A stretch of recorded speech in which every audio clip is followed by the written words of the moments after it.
everyone. I am Rayan Ahmed and welcome to our podcast Youthcast.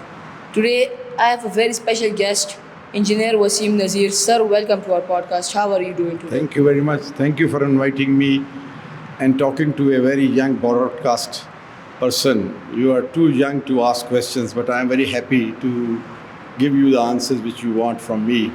It was a great pleasure to come to this school and having a word with you, you being the host. So basically today I'm going to ask you a few questions and let's just start it already, I guess. Yes. So my first question is, what was your school like? Did you enjoy it or did you not like it? This school or my school when I Your was own school, your own school. my own school. You are talking about schooling. It was 60 years ago, and if you look at my age, so the schooling you are roughly 14, 15 years old. So I was, you can imagine, about 45, 60 years, for 50 years, rather than 55 years ago, I was like you. So there is a big difference between the schooling I had and the school which I have looked at today. And I'm really impressed by the Dr. Nasir's ambition, passion about school. And it's very encouraging that Mardan Youth Academy is really adding value to the youth to this area. And I'm really impressed, the laboratories, the rooms, the way it is being conducted. I had a tour of your school and it was very good. When I used to study, probably these type of facilities were not there. We were on their own. We were studying, but we were not being given that type of facility which are being provided here. So you people are very lucky. You are in the new era where there is a modern technology and the MBS of these college and schools are bigger, all sorts of these things. So big difference between my schooling and this schooling. So one of the key points was that back then there was basically no technology. Yes. And schooling was harder. Yes. Nowadays students just copy homework, but what was your homework doing? Like how would you guys do homework? Look, at that age, when that era, we were given the homework and we were taught in the school some good values. And those values we used to carry from the school and at home, which probably is missing at this point in time with this new schooling system over here, because it's all about technology. But I think the difference between today's schooling and that schooling is those schools who teaches to their students some values and the ethics, probably they are going to grow faster and they will contribute more to the society, which is basically the spirit when I used to go into the schools. What do you think was your favorite subject? And which subject did you like the least? I was very good at mathematics. I used to get out of 100 in my life. So that was my favorite subject. But if you ask me, because I was very much interested in science, so I had a liking of science subjects, and I didn't too much worried about history and other things. I was a pure science student in my life. What made you like mathematics? What made me like mathematics? What made you like mathematics? What was so special about it? Because I think the mathematics gives the student analytic approach. How to go to next step, how to go to the next step. So it's a creativity which creates in your mind. So mathematics makes the person very much in line with the critical thinking. So I think that is probably the thing which I used to have, that I was very critically about and going to the next step and next step and next step. I was so good at that I used to skip many steps and come to the conclusion. That's why I liked it. So it was very interesting for you basically. Very interesting. Have you ever missed out on doing homework? Probably not. I was very good at my young age, I was very disciplined and I was very much very responsible in terms of.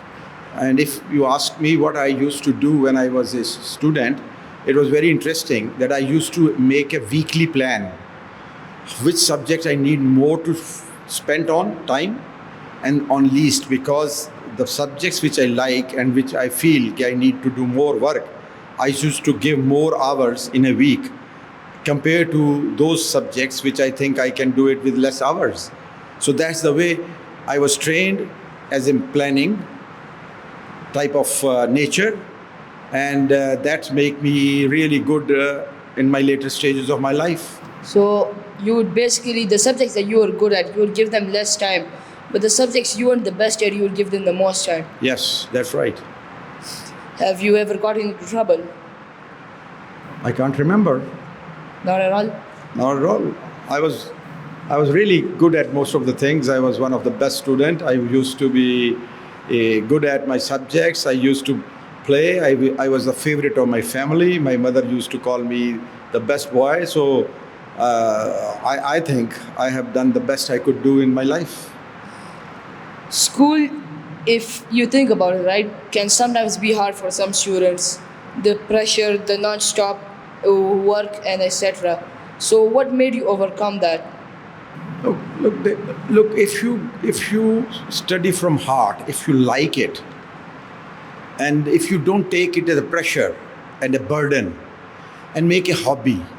So I used to take everything as a fun and a hobby, with my mind that this is going to give me some add value into my life.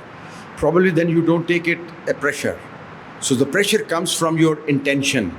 If your intention is you are really overburdened or too much work, and you have to play a lot, you have to make a balance of your life with studies, with games, and with the family time. So I think the ideal thing is you should have the balance in your mind how to make the thing which needs necessary in your life, to make sure that you don't fall out on any of these things, and give a justice to each aspect of life. I assume you had a very balanced life then? Bad? You had a very balanced life, like you would balance things? Yes, that's right. It is very important. If you want to be successful, you need to have a balanced life. You should not be overdoing anything. For example, if I study too much, fine, but the point is then you are missing the part of your life which you need. So you need to make a balance. So if you say, question to me, did I make my life balance in terms of the activities? Probably pretty good at that time. When I did it on the schooling, I was very good at, and making the justice to the activities which I need. Did you enjoy it back then? Yes. Look, if you, as I have told you earlier, happiness comes from your satisfaction level, how you satisfy yourself. Your expectations, if are too big and you can't make it, then you become dissatisfied. So try to make your expectations to a level where you should be happy. So expectation level needs to be realistic. They're not to be taken as high and then you can't make it. In every aspect of your life, expectation plays a vital role to become a successful and a happy person. Do you miss your school days at all or not? To some extent, what I do now, it is just like a school days. Because if you keep learning, talking to people, if your way of life is exactly the same as it did in the school, so I take it every day is just like a school life. So it all depends upon you.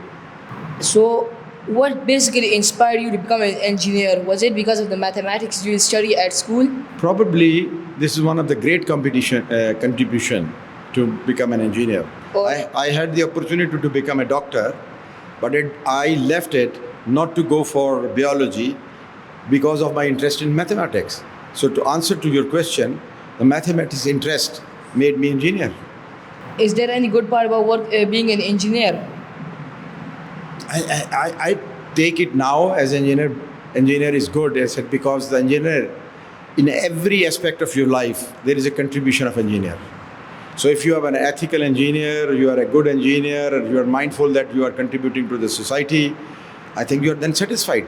I think engineering is one of the best profession existing as now, because you work for humanity. Whatever you are, these gadgets, the lights, the fans, the air conditions, the roads, It all belongs to engineers. So you need to be feel proud of your engineer. So feel very proud to be an engineer. Is it an easy job or a hard job? It makes you, it all depends upon you. If you make it easy, it is easy, because if you take it as your way of life, then it is easy. But if you take it on your head and you say it's a lot of pressure and a lot of work and this and that, then you are on a different track. Even not an engineer, whatever you do in your life, if you take life in a very decent way, balanced way, and with a positive attitude, you can make your profession good. But being an engineer, it is a very satisfying profession. There are multiple engineering branches, and what do you think is the best, and what made you choose your branch? I'm a civil engineer, so that makes me because I think that's a real engineering, because it's a way of life. The road, the water, the buildings. So it is the day-to-day working. Your involvement as civil engineer is very much visible.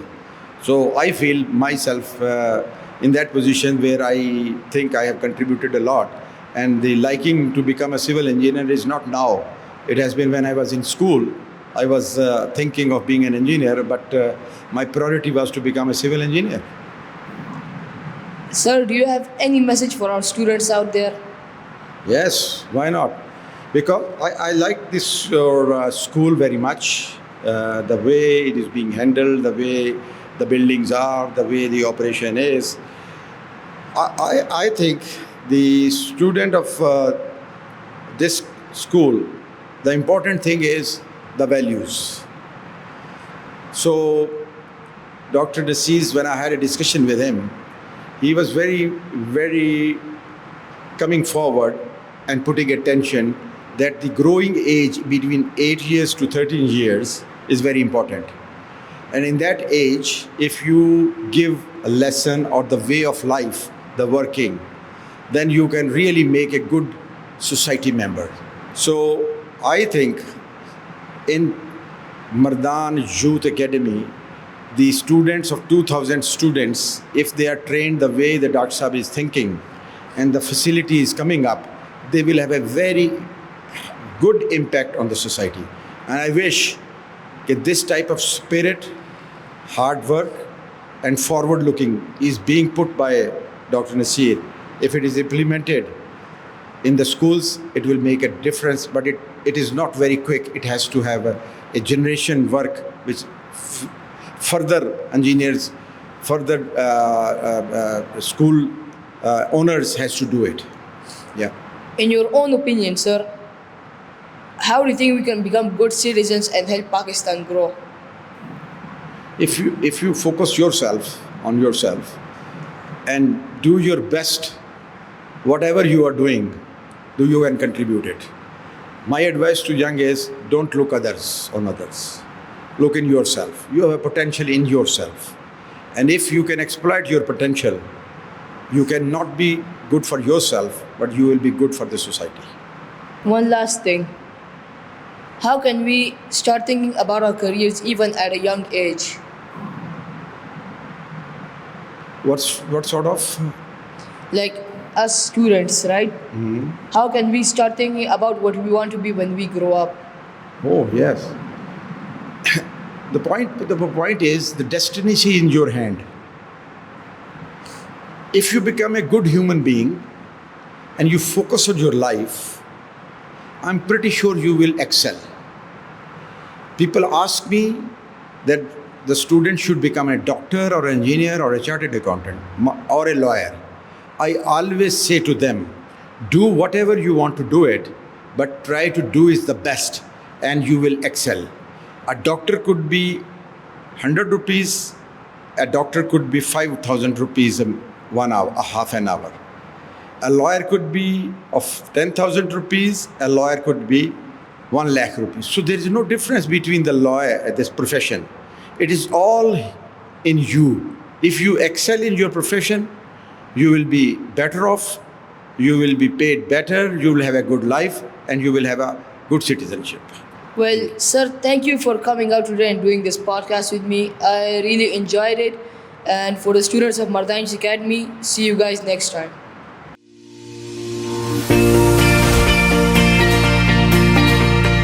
you.